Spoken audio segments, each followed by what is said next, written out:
The second test I want to review, I could talk about all day about a squat test.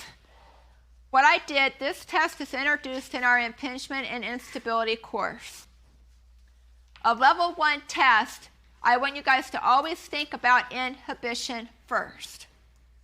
So if your patients can't get to a level 1, that's their ability to get into a posterior pelvic tilt. If they can't get into a posterior pelvic tilt, they cannot inhibit their left anterior inlet or their right posterior inlet in a left AIC. Those are where your 2 ons are. This is still pulling them forward. This is still pulling it back. And these 2 have got to do opposite to help this to come back on the left side. So a level 1 is that they can do this. If they are a PEC, an inability to do this is because you've got to turn off the anterior inlet. It's still on. And I hoped I've highlighted that a lot with you guys. We have a lot of our patients that still have inlets that are still on in our treatment. They've got to be able to come back. A level 2 squat is an ability that once they get into a posterior pelvic tilt, they've got to squat down further. When you squat back further, you've got to be able to efface or open up your outlet.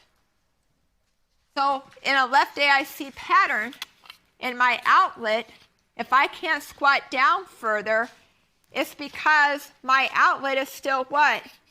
Too tight. If I squat down, that still cannot open up to allow me to get back to squat down further. So I want you to think about inhibiting the left posterior outlet or the right anterior outlet. And we're going to talk about inhibition tomorrow with how you inhibit those different areas in your outlet. In a PEC, remember their outlet is tight on both sides.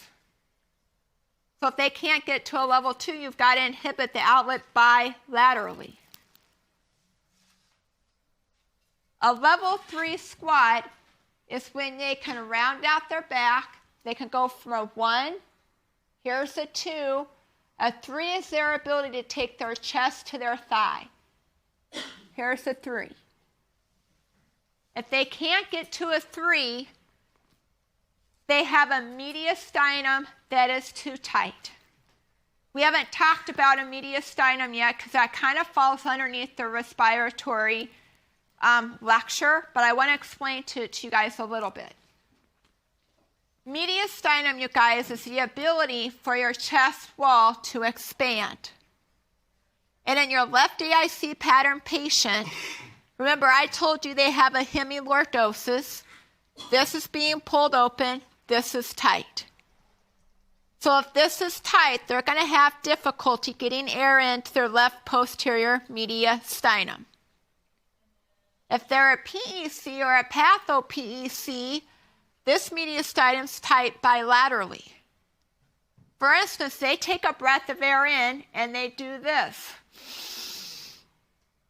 They don't know how to take a breath of air in and do this. I hope you saw my chest do this. Ability to get air from your lung and expand a chest wall is your mediastinum. So if your patients can't get down to a level 3, it reflects a lack of mediastinum expansion on the left side in a left AIC pattern patient and bilaterally in a PEC pattern patient. And you've got to be able to get IOs and TAs to help pull ribs down and pull an inlet into extension because this has got to close so this can do what?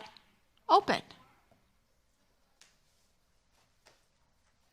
So now you know what you got to work on if they can't get to a level 3.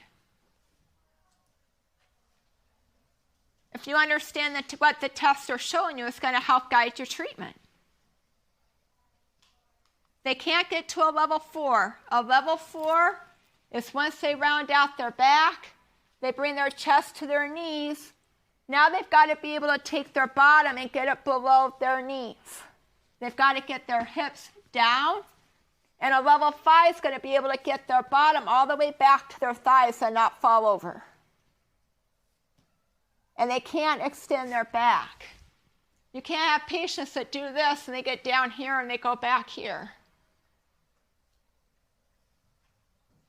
So if they cannot get to a level 4, once you get to a level 4, you guys are going to think about alternating. Level 1, 2, and 3 is going to be about more getting reciprocal, about more getting abs and mediastinum. But when you get your patients to a level 4, they've got to start integrating up on their feet. Now they've got to learn how in a left AIC pattern how to get into left stance. They've got to learn how to keep their left abs on. And they've got to be able to learn how to do different activities, whether they're rotating their trunk, whether they're holding that position and not extend back. So level 4, they've got to be able to do upright activity, and they've got to be able to integrate their IOs and TAs. You've got to work on right AIC activity. A level 5, when they get down here, that is maximum pelvic floor ascension. It's maximum pelvic floor posterior outlet expansion and mediastinum expansion. If you look at a research study and you look at squats and you look at the Asian culture or the culture in India, they squat in their culture. You and I squat on chairs. Their pelvic floor is 3 times thicker than ours because they do that.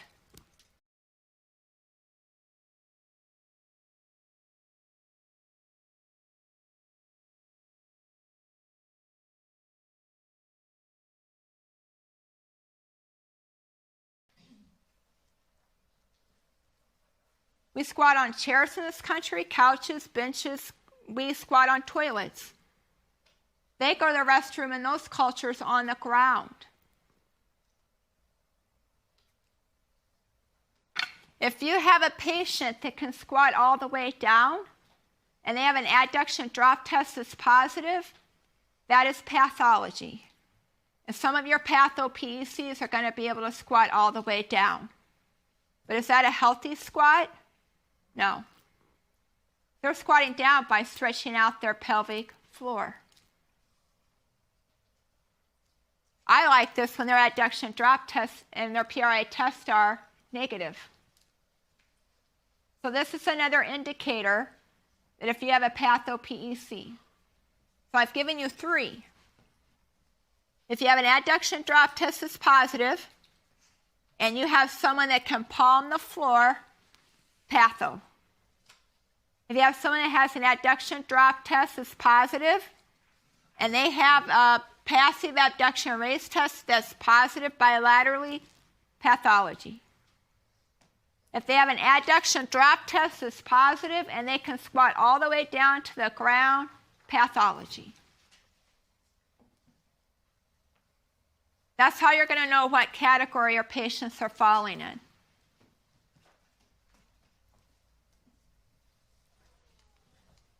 This is a research study that I was talking about. They did this group in the Asian culture. They found that their pelvic floor was a lot thicker. They attributed it to hard work. They attributed it to lack of obesity, but they also attributed it to squatting.